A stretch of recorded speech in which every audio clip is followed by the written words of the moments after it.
AP రాజధాని కేంద్రమైన Bezawada YCP రాజకీయాల్లో ఇప్పుడు మంటలు రేగుతున్నాయి.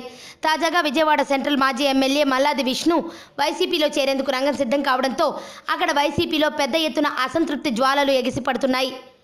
గతంలో వంగవీటి రంగా వారసుడు విజయవాడ 2 నుంచి ఎమ్మెల్యేగా గెలిచిన వంగవీటి రాధ ఆ తర్వాత ప్రజారాజ్యం పార్టీలోకి జంప్ చేసి 2009లో సెంట్రల్ నుంచి పోటీ చేసి మల్లాది విష్ణు చేతిలో ఓడిపోయారు. గత ఎన్నికల్లో తూర్పుకు మారిన ఆయన మరోసారి ఓడిపోక తప్పలేదు.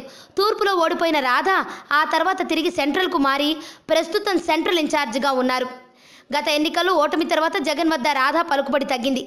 అందుకే వంగవీటికి చెక్ చెప్పేందుకు జగన్ పావులు కదుపుతున్నాడట. అందుకే మల్లాది విష్ణును తీసుకువస్తున్నారని తెలుస్తోంది. విజయవాడ సెంట్రల్లో 40,000 మంది వరకు బ్రాహ్మణ సామాజిక వర్గ ఓటర్లు ఉన్నారు. వారు ఎటు మొగ్గు చూపితే వారిదే విజయం. ఇప్పుడు మల్లాది అక్కడి నుంచి పోటీ చేయడం ఖాయంగా కనిపిస్తోంది.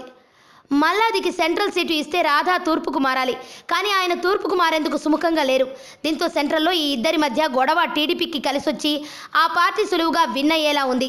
ఇక తూర్పులో TDP senior MLA Gadde Rammohan ఎదుర్కోవడం వైసీపీ వాళ్ళ వల్ల కావడం లేదు. అక్కడ ప్రస్తుతం వైసీపీ ఇన్ఛార్జిగా ఉన్న బొప్పన భావకుమార్ కమ్మ వర్గానికి చెందిన వ్యక్తి. ఆయన్ను కాదని విష్ణుకు సెంట్రల్ సీటు ఇచ్చి రాధాను తూర్పుకు పంపినా అక్కడ సమీకరణాల లెక్కలతో వైసీపీకి నష్టం తప్పదు. ఇలా Vishnu YCP entry effect central తూర్పుల మీద గట్టిగా కనిపిస్తోంది. ఈ 2 చోట్ల జగన్కు తలనొప్పులు తప్పవు.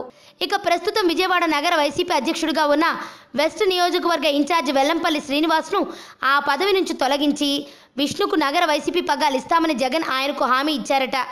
దీంతో వెల్లంపల్లి సైతం ఇబ్బందిగానే ఫీల్ అవుతున్నారు. అక్కడ గత ఎన్నికల్లో వైసీపీ నుంచి గెలిచిన టీడీపీలోకి వచ్చిన జలీల్ ఖాన్ ఎమ్మెల్యేగా ఉన్నారు. ఆయనకు తోడుగా ఎమ్మెల్సీ బుద్ధ వెంకన్న, షేక్ నాగుల్ మీరాలు ఉన్నారు. అక్కడ వారిని ఎదుర్కోవడం వెల్లంపల్లికి కష్టసాధ్యంగా మారింది. ఏదేమైనా విజయవాడలో విష్ణు ఎంట్రీ వైసీపీకి కలిసి రావడం కంటే పెద్ద మైనస్గానే మారేలా ఉంది. ఇక ఇక్కడ 3 సీట్లలోనూ వైసీపీ ఏటికి ఎదురీదుతూనే ఉంది. ఆరోగ్యవంతమైన జీవితం కోసం మనం పాటించాలి కొన్ని నియమాలని. చిన్ని చిట్కాలతో చింతలేని జీవితాన్ని ఎలా గడపాలి అనే దానికి వీక్షిస్తూనే ఉండండి మన ఆరోగ్యం యూట్యూబ్ ఛానల్. మరిన్ని ఆరోగ్య సూత్రాలకు సబ్స్క్రైబ్ చేసుకోండి.